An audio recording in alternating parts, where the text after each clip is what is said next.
good morning, Kwara State, good morning, Nigeria. Welcome to today's newspaper review on REVEIW. We are behind Federal Ministry of Environment of Ojeba with Ilorin, Kwara State.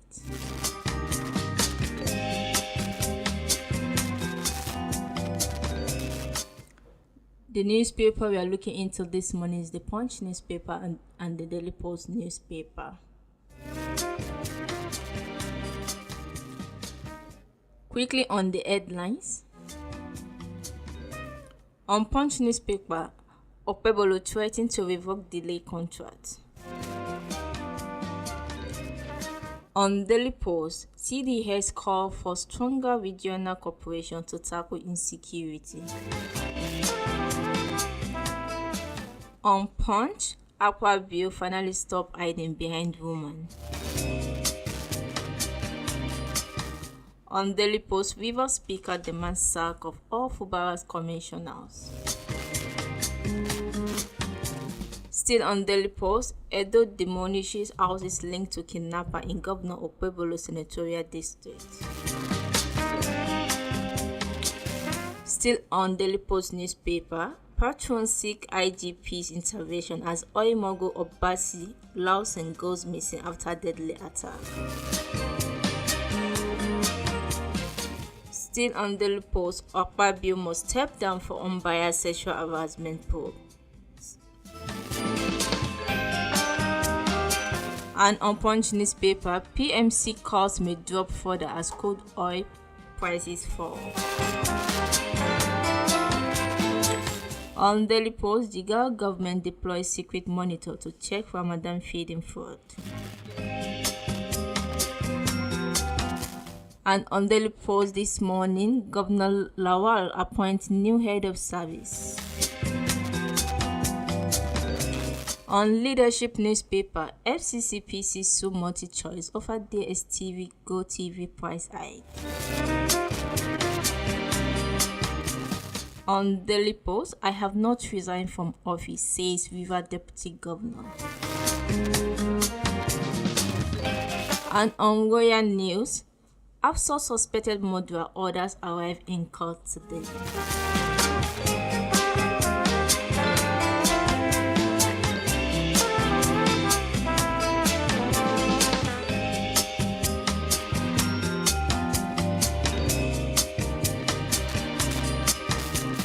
Let's take a look at the stories making headline on Nigerian newspaper this morning. On Daily Post newspaper here with me, Rivers Speaker demands sack of all Fubara commissioners. The Rivers State House of Assembly, led by its Speaker Martin Amorole, has written to Governor Simi Fubara, demanding the sack of all commissioners in the state within 48 hours. In a letter cited by newsmen, the resolution came after the House met on Wednesday. The Assembly also demanded the sack of other appointees not properly screened by the lawmakers. Consequently, the Amorale-led House ordered Governor Fubara to submit a new list of nominees for appointment as commissioners within 48 hours.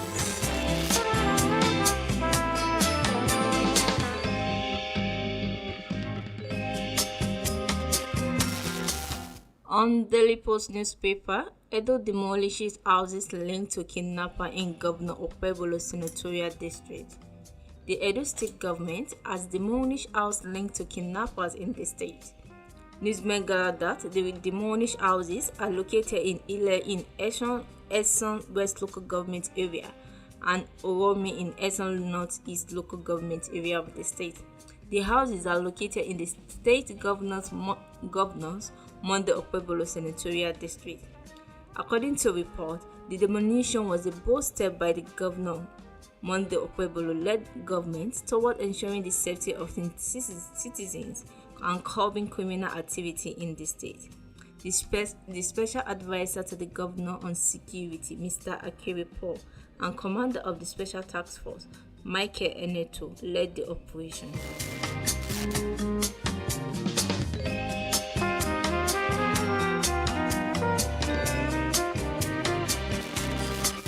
Still on Punch newspaper, Patrons seek IDP's intervention as oil mogul Obasil Lawson goes missing after deadly attack.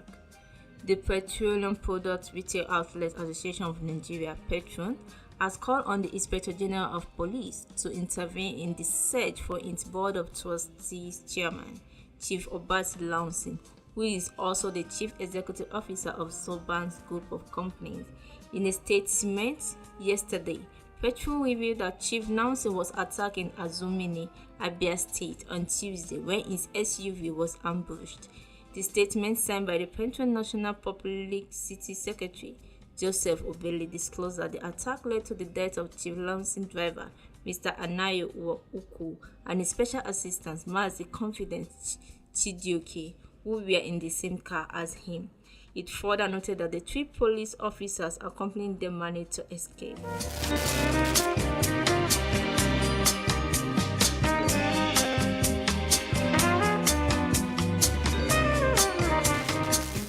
Still on Punch newspaper, CDS called for stronger regional cooperation to tackle insecurity.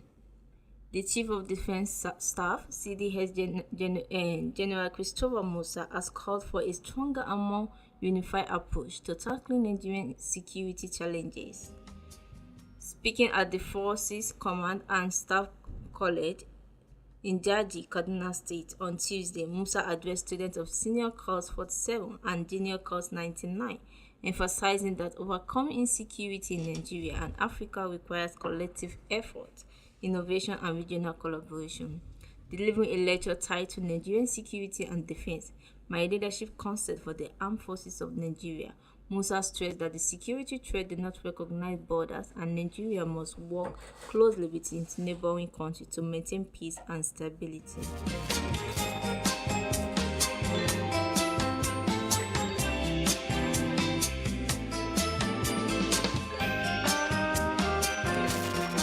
Still on Daily Post, Akpabio must step down for unbiased sexual harassment probe. The Resources Center for Human Rights and Civil Education has called on Senate President Senator Godwin Akpabio to temporarily step down from his position to allow for an impartial investigation into allegations of sexual harassment leveled against him by Senator Natasha Akpoti-Uduaghan. This was contained in a statement jointly signed by the chair and by the chair's officials Victor Emedri, Fureva Isiaka, and Falilat Adamu yesterday. The chair's emphasized that the need for transparency and accountability, urging President Bola Ahmed Tinubu to direct security agencies to conduct a thorough and unbiased probe into the allegations.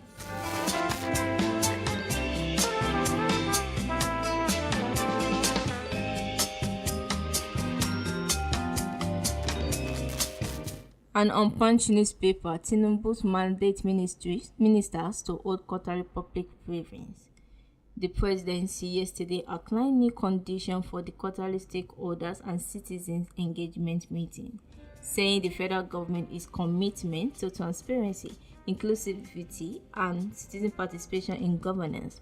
The guidelines issued through the Central Delivery Coordination Unit under the Office of the Special Advisor to the President on Policy and Coordination, mandate stricter requirements for ministry to ensure these meetings serve as a genuine platform for public engagement. According to the CDCU, the engagement meeting will introduced as a deliverable for every ministry in response to President Bola Ahmed Tinubu's directive that all ministers regularly communicate government initiatives, beneficiary programs, and policy to the public.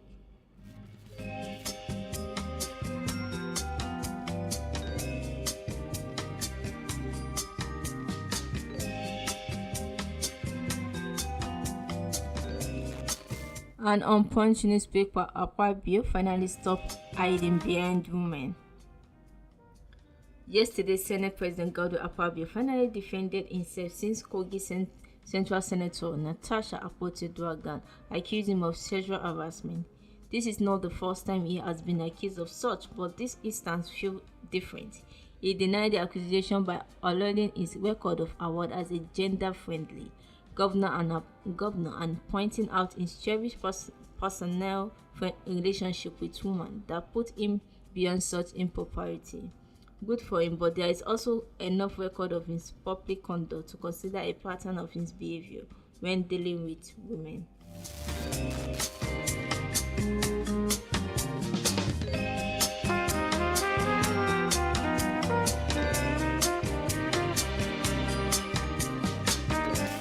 Still on Punch newspaper, I want Nigeria to be great in my lifetime, says Obasanjo. Former President Olusegun Obasanjo yesterday said though the situation of the country is bad, things can still be savage and Nigeria can still be great. While describing himself as an incurable optimist, Obasanjo, who celebrated his 88th birthday yesterday, expressed the hope that Nigeria will be great in his lifetime. The event had in attendance Governor Ademola Adeleke of Osun State, the Ogun State Governor, Deputy Governor Mrs. Naima Salako-Oyede, and others.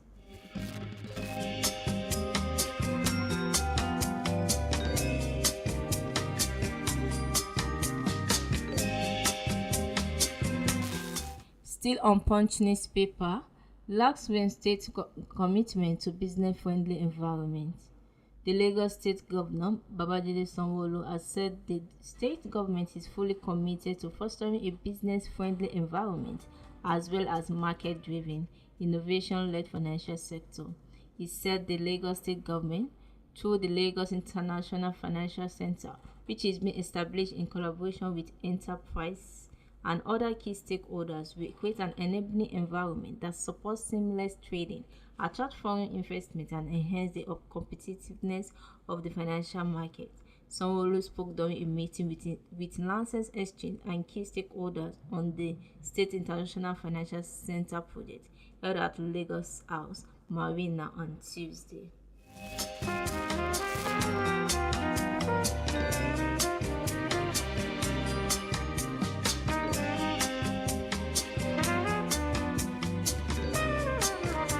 Still on Punch newspaper, 12 states recorded 505 Lassa fever cases, 95 deaths, says NCDC. The Nigerian Center for Disease Control and Prevention yesterday confirmed 506 Lassa fever cases out of the 2,492 suspected cases of the disease and 95 deaths as of February 23, 2025. The situation report of the hemorrhagic fever for week 8 also showed that the disease has spread to 12 states and 70 local government areas with a case fatality ratio of 18.8%. The confirmed cases were reported in Ondo, Bauchi, Edo, Taraba, Ebonyi, Kogi, Gombe, Plateau, Benue, Nasarawa, Delta, and Cross River.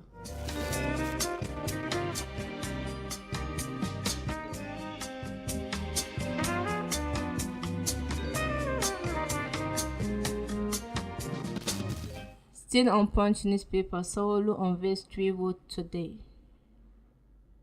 The Lagos State Governor Babajide Sanwo-Olu is set to unveil Demiru Road in Kosofe local government area today. Also to be unveiled are 2 other roads, Agidi and Church Street, in the Ado-Iketu local council development area. The State Commissioner for Information and Strategy, Benga Omotosho, made this known in a statement yesterday. According to Omotosho, the governor said it is all about boosting connectivity and making life more comfortable for our people.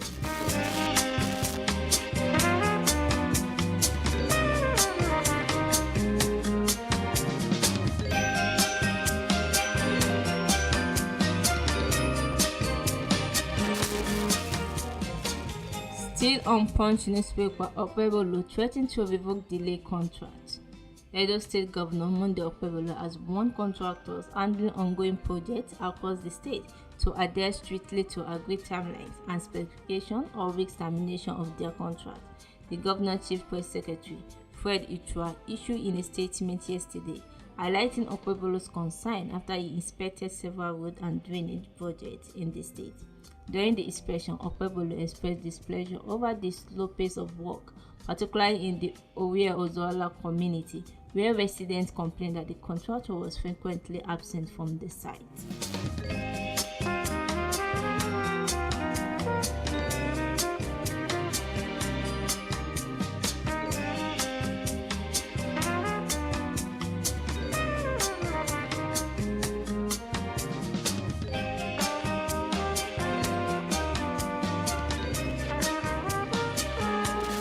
And on Daily Post, I didn't arrest any woman. Akpabio denies Natasha allegation. Nigeria Senate President Godwin Akpabio has denied allegation of sexual harassment leveled against him by Senator Natasha Akpoti-Uduaghan. Akpabio reiterated the allegation yesterday at the resumption of the plenary in the state after a week recess. Dismissing the allegation, Akpabio said, "At no time did I ever harass any woman."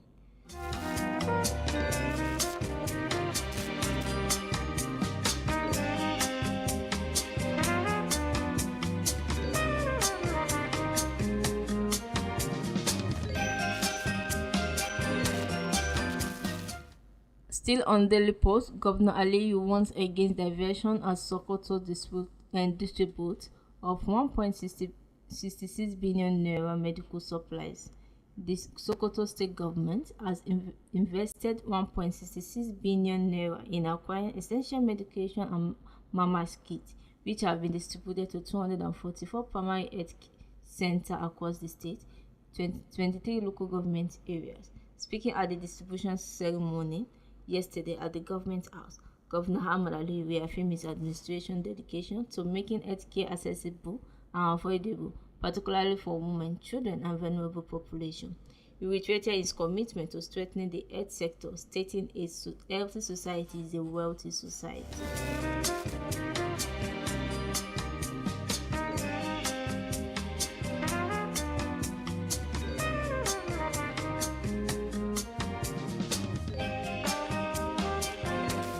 Still on Daily Post, gas cooker set 20-room building ablaze in Kwara.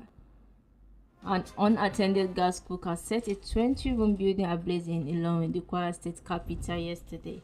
The fire incident occurred approximately 1:53 p.m. at number 90 Koro Compound, Okeapom, quarters of Ilorin Metropolis. According to a statement by Hassan Adekunle, the spokesman for the State Fire Service in Ilorin, the firefighter crew responded swiftly and arrived to find several rooms engulfed in flames.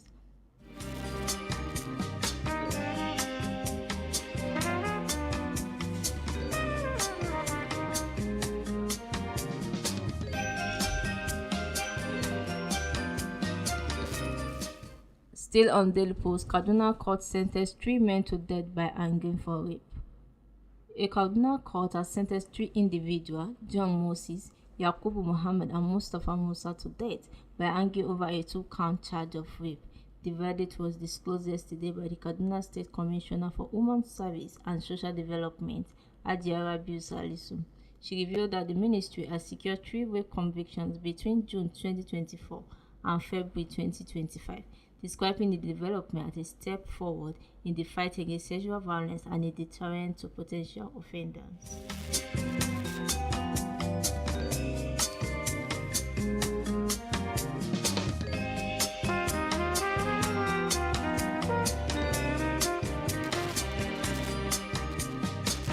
And on Punch newspaper, PMC costs may drop further as crude prices fall. The price of premium motor spirit may be on a downward slope if the crude oil prices continue to slip. News gathered that the report that it will also be strengthened as the naira maintain its stability against the dollar in the foreign exchange market. Oil prices fall about 2% to a 12-week low this week amid report that the OPEC will proceed with a planned oil output increase in April.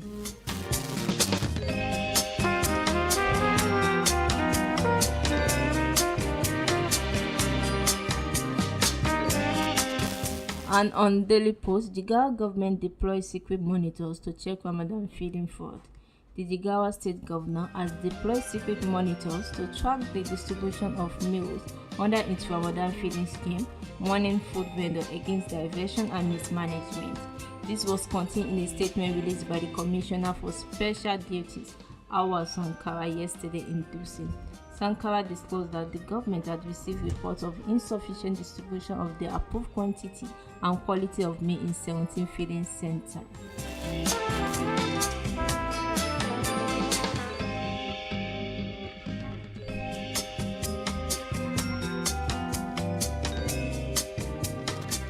Still on Daily Post, Zamfara governor Lawal appoints new head of service. Governor Dauda Lawal of Zamfara State has approved the appointment of Yakubu Sani Adara as a head of civil service. According to the announcement, the secretary to the state government, Mala Abubakar Muhammad Nakwada, said the appointment take immediate effect. The new head of service will take over from Barrister Ahmed Niman, who will retire on 28 February 2025.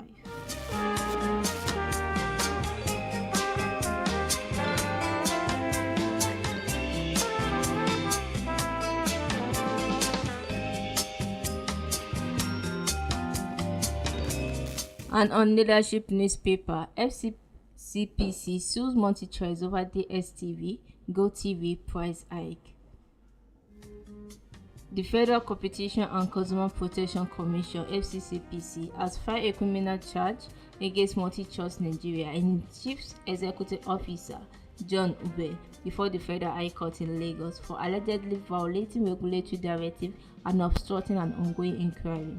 FCPC had slammed MultiChoice and Uber with a 3-count charge of willful obstructing the Commission inquiry by implementing the price hike contrary to directive, an offence which violated Section 33 of INT Act. The charge against the defendant also included allegation of impeding the Commission's ongoing investigation by ignoring instruction to suspend the hike and attempting to mislead the Commission by proceeding with the increase without objection.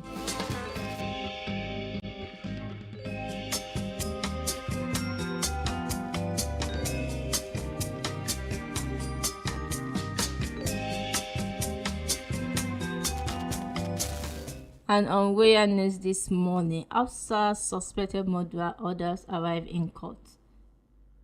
Abdurrahman Bello, the suspected murderer of Hafsa Lawal and his accomplice, have arrived at the magistrate court sitting in Ilorin, the Kwara State capital. This may gather that the suspects were brought to court at about 8:30 a.m. amid heavy combined security forces by the men of the Nigerian Correctional Service and Nigerian Police Force, among others. This media gathered that the charge has been prepared and served before an high court sitting in Ilorin and served on the suspect, while it is awaiting to be assigned to a judge.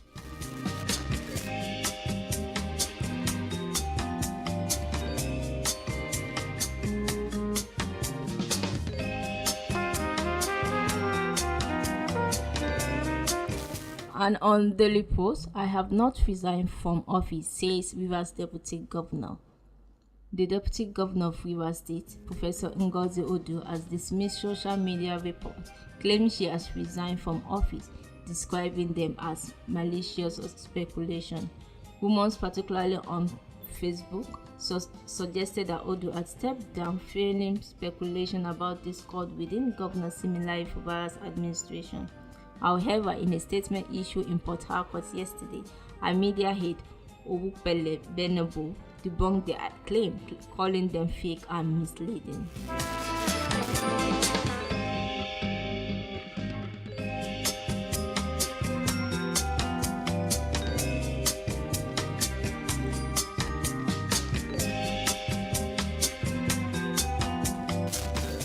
That ends the newspaper review for today. Join us tomorrow for another episode. Grab the newspapers for more detail of the stories. I'm Misturah Issa. Thanks for listening.